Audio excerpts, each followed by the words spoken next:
Hello, my name is Frank, and today we're going to learn how to solve systems of linear equations by elimination. On one of our earlier videos, we did solving systems of linear equations by substitution. This is another approach, elimination. So let's look at our examples and when would it be advantageous to use elimination over substitution. Well, in substitution, usually we had something solved. Y is equal to this, or X is equal to this, but in elimination, we do not originally have it solved. So let's look at some of our first examples. Notice I have X's under X's and Y's under Y's, and of course the constant's under the constant. So if I were to let's just say, suppose I add these two equations, just add them. What would happen? I'd have 2x, and what happens to them y's? They disappear, they go to 0. Or they're eliminated. And that would equal 10 minus 2, which is 8. So you're saying, wow, is that it? Well, on this one, it's a start. We divide by 2. And we get x is 4. Now, once you get x, what do you do to get y? Well, you could put 4 right here for x or right there. I'm going to stay up here to get around that negative y, so I'll put 4 right there.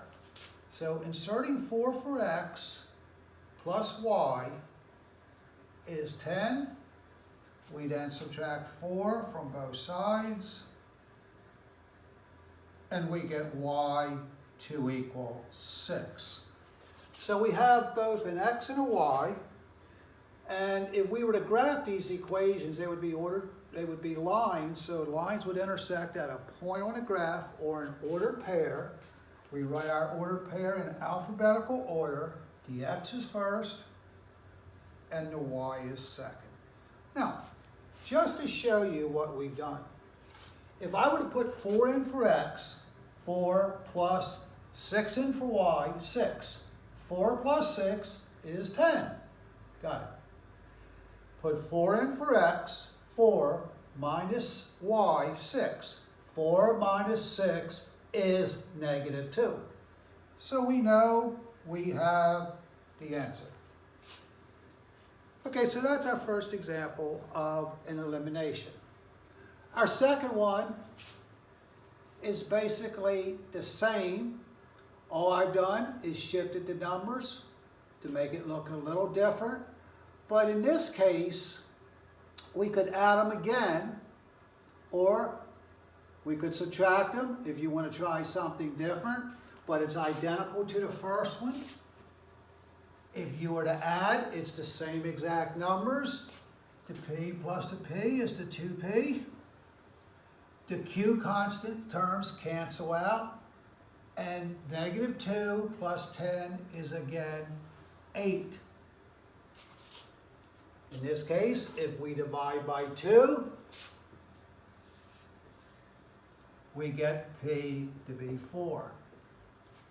Now, where do we put that 4? We could put that 4 right here or right there. Let's go up to that top one.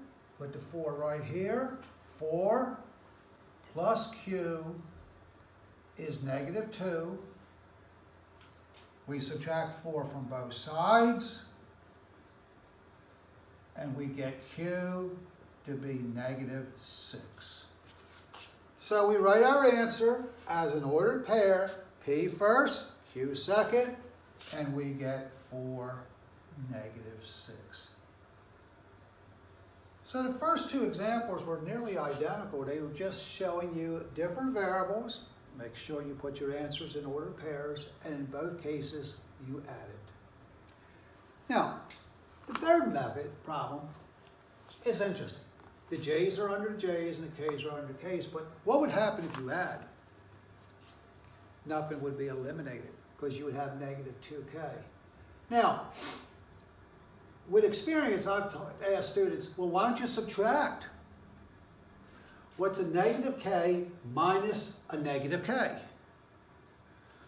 Well, negative k minus a negative k would be negative k plus k, which is 0.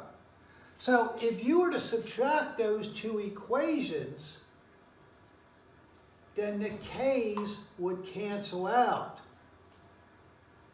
So let's do that initially. But we have to be very careful on that. So 3j minus a minus 5j. Well, minus a minus is a plus, so that'll be 8j. The k's, we previously showed you that they would be eliminated. Negative k minus a minus k would be eliminated. And then we have negative 10 minus 14, which is negative 24. Now, a lot of students will subtract. I've done it, and make a careless error. However, if you don't like that approach, let's look at this way. If you were to take one of the equations, whichever one you want, so let's just choose the bottom, and change all the signs, like multiplying both sides by negative 1. So you would change this to plus, you would change this to plus, and you would change this to minus. Then if you add, the k's will cancel out. And you have 3 plus 5 is 8. Negative 10 minus 14 is negative 24. So it's your call on that. I find out the students who switch all the signs will usually get it right. The students who subtract off the top of the head are more prone to make a careless mistake. So I'm going to leave that up to you, and I'll try to do them both ways for you. If you divide by 8, you would get j to equal negative 3. Now, you could put j right here or right there. That's up to you. If I were to put it right here, I'd have 3 times j, negative 3, minus k is negative 10. Negative 9 minus k is negative 10. And we add 9 to both sides.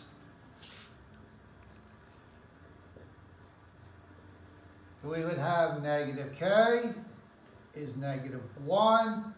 Remember, that's understood to be a 1 in the front. If we divide by that negative 1, we have k is equal to 1. So we go in our alphabetical order, j first, k second. So our answer to this problem is negative 3, 1.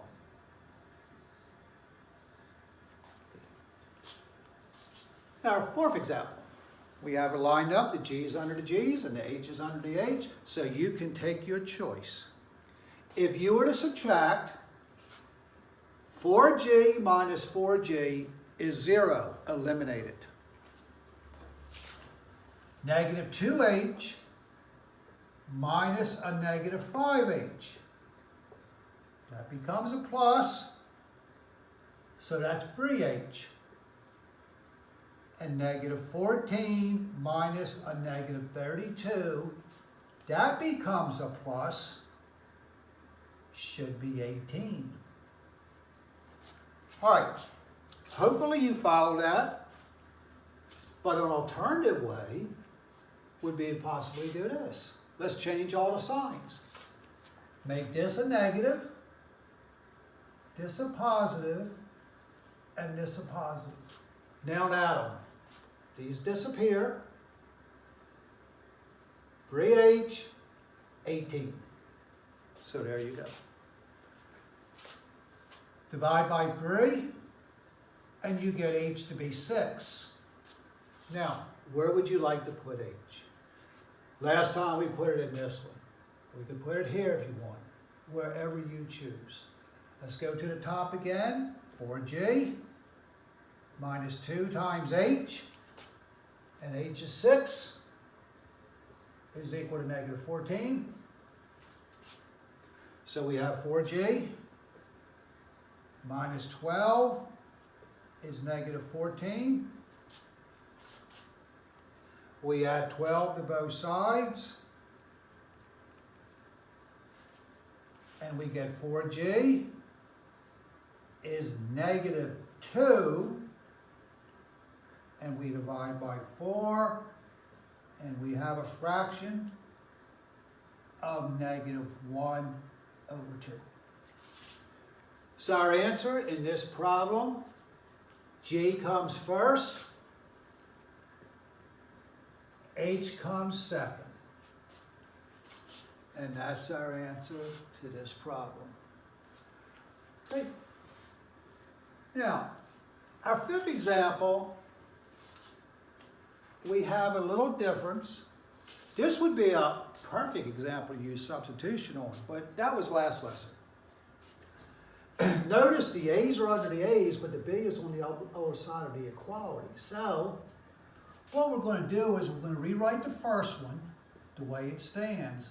And then we're going to bring the b over to the left by subtracting a b, and we would have the following.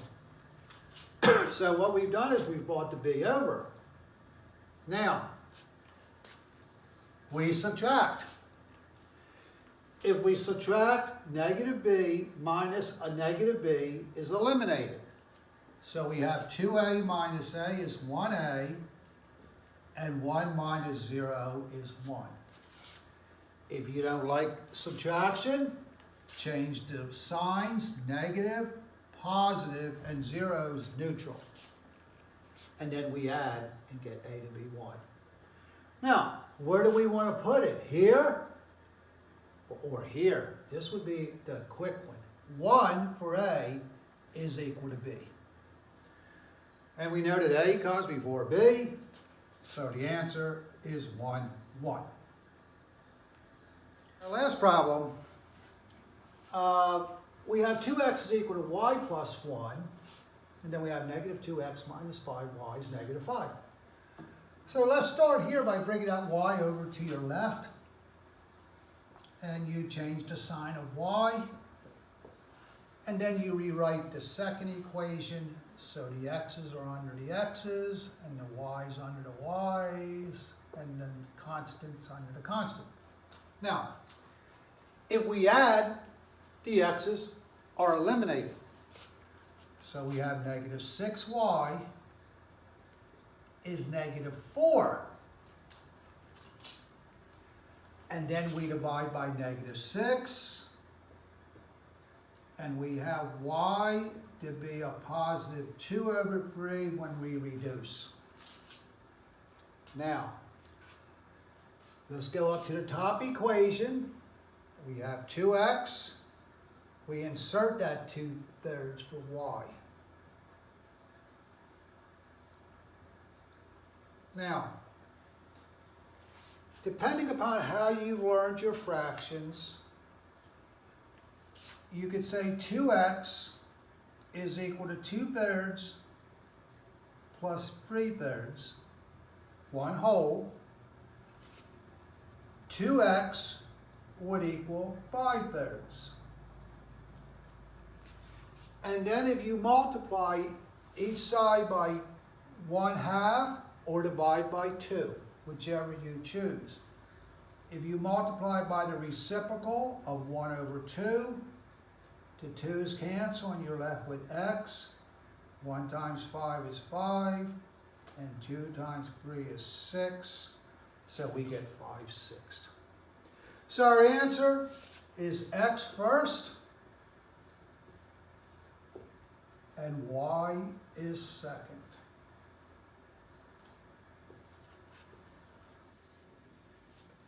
Okay, so that's our start on elimination. Next time we'll do multiplication, where we have to do some multiplying, and then we perform the elimination again. So we've learned 2 ways. Way 1, substitution. Okay, and if you remember, I told you quit eating that pizza and substitute it with a can of spinach. Today is elimination, so now I tell you simply this: just eliminate the pizza. Have a good day.